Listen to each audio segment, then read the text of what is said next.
ಯುವಕರೇ, gambling ಮೋಹಕ್ಕೆ ಬಲಿಯಾಗಬೇಡಿ. Commissioner N Shashikumar.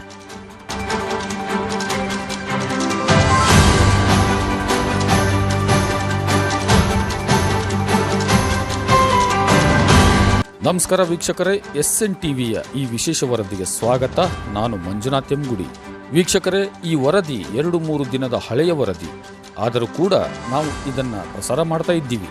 ಉದ್ದೇಶ ಇಷ್ಟೇ, ಸುದ್ದಿ ಹಳೆಯದಾದರೇನು ಹೊಸದಾದರೇನು, ನಾವು ಪ್ರಸಾರ ಮಾಡೋ ವರದಿಯಲ್ಲಿ ಸಮಾಜಕ್ಕೆ ಮತ್ತು ದೇಶದ ಯುವಜನತೆಗೆ ಉತ್ತಮ ಸಂದೇಶವಿದ್ದರೆ ಯಾವಾಗ ಬೇಕಾದರೂ ಅದನ್ನ ಪ್ರಸಾರ ಮಾಡಬಹುದು. ಹಾಗಾದರೆ ವೀಕ್ಷಕರೇ, ನೇರವಾಗಿ ಈಗ ವಿಷಯಕ್ಕೆ ಬರ್ತೀನಿ. Hubballi Dharwad police commissioner N Shashikumar ಅವರು ಹುಬ್ಬಳ್ಳಿ BVB ಕಾಲೇಜ್ ವಿದ್ಯಾರ್ಥಿ ಆತ್ಮಹತ್ಯೆ ವಿಚಾರಕ್ಕೆ ಸಂಬಂಧಿಸಿದಂತೆ ಮಾತನಾಡಿ, ಯುವಕರು ಈ ರೀತಿಯ ಗ್ಯಾಬ್ಲಿಂಗ್, ಬೆಟ್ಟಿಂಗ್, ಜೂಜಿನಂತಹ ದುರಭ್ಯಾಸದಿಂದ ಜೀವನವನ್ನ ಹಾಳು ಮಾಡಿಕೊಳ್ಳಬೇಡಿ.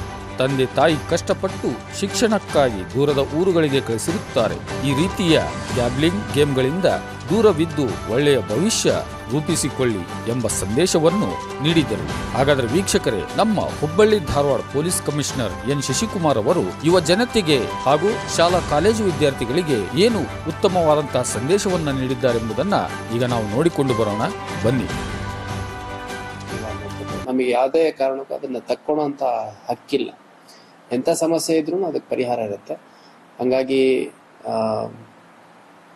ಯಾವುದೇ ಕಾರಣಕ್ಕೂ ಆ ಥರ ದುಸ್ಸಾಹಸಕ್ಕೆ, ಆ ಥರ ದುರಂತ ಅಂತ್ಯಕ್ಕೆ ಕೈ ಹಾಕಬೇಡಿ ಅಂತ ನಾನು ಮನವಿ ಮಾಡ್ಲಿಕ್ಕೆ ಇಷ್ಟಪಡ್ತೇನೆ. ಅದ್ರ ಜೊತೆಗೆ ಭಾಳಷ್ಟು ಜನ, ನಾನು ಹೇಳೋದಾದ್ರೆ, ಸಾಲ ಮಾಡ್ಕೊಂಡಿದ್ದೀನಿ ಅಂತ ಸೂಸೈಡ್ ಮಾಡ್ಕೊಳೋದು, ಅಥವಾ ಸಾಲಗಾರರು ಬಂದು ಮನೆ ಹತ್ರ ಕೇಳಿದ್ರು ಅಂತ ಸೂಸೈಡ್ ಮಾಡ್ಕೊಳೋದು, ಅಥವಾ ಲವ್ ಫೇಲ್ಯೂರ್ ಆಯಿತು ಅಂತ ಸೂಸೈಡ್ ಮಾಡ್ಕೊಳೋದು, ಇವು ಯಾವುದು ಮಾಡಬೇಡಿ.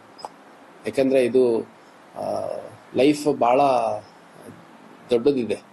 ಅಂದರೆ 60-70 ವರ್ಷ ಕನಿಷ್ಠ ಬದುಕಬೇಕಾಗಿದೆ. ಇದರಲ್ಲೆಲ್ಲ these are all part of life ಅಷ್ಟೇ. ಒಂದು ನೀವು ಓದೋದು, ಯಾವುದೋ ಒಂದು ಸೀಟ್ ತೊಗೊಳೋವಂಥದ್ದು, ಯಾರನ್ನ ಲವ್ ಮಾಡೋವಂಥದ್ದು, ಅಥವಾ ಸಾಲ ಮಾಡೋದು, ದುಡಿಮೆ ಮಾಡೋದು, ಇದೆಲ್ಲ these are all going to be small parts of life. This is not the life in itself.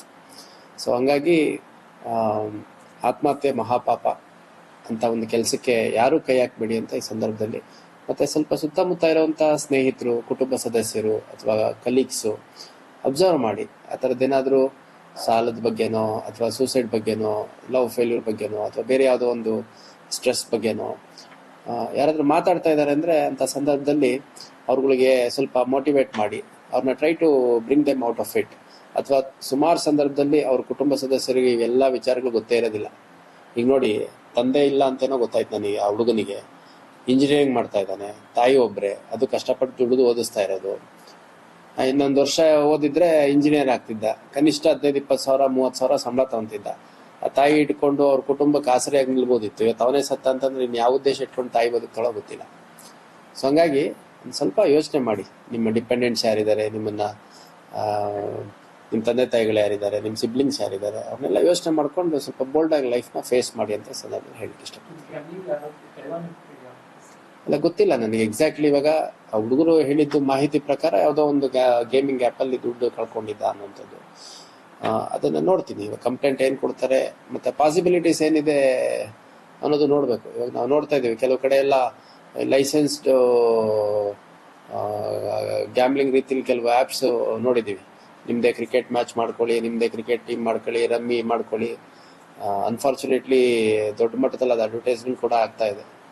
So ಹಂಗಾಗಿ ಯುವ ಸಮೂಹಕ್ಕೆ ಇವಾಗ ಭಾಳ ಅನುಕೂಲ. ಕರೋಡ ಇರೋವಂಥವ್ರು ಏನೋ ಒಂದು 50 ಸಾವಿರ ಲಕ್ಷ ಕಳ್ಕೊಂಡ್ರೆ ಅವ್ರಿಗೇನು ವ್ಯತ್ಯಾಸ ಆಗಂಗಿಲ್ಲ. ಬಟ್ ಭಾಳ ಚಿಕ್ಕ ಹಣದ ಮೂಲಗಳಿರೋವಂಥವ್ರು ಹಣ ಕಳ್ಕೊಳ್ತಿರುವಂಥದ್ದು ಬೇಸರದ ವಿಚಾರ. ಹಂಗಾಗಿ ಕಂಪ್ಲೇಂಟ್ ಕೊಡಲಿ. ಕಂಪ್ಲೇಂಟ್ ಏನು ಕೊಡ್ತಾರೆ ಅದರಲ್ಲಿ ಕಾನೂನಲ್ಲಿ ಏನೆಲ್ಲ ಅವಕಾಶ ಇದೆ ಅದನ್ನು ಅಳವಡಿಸ್ಕೊಂಡು ತನಿಖೆ ಮಾಡ್ಲಿಕ್ಕೆ ನಾವು ಸಿದ್ಧರಿದ್ದೀವಿ.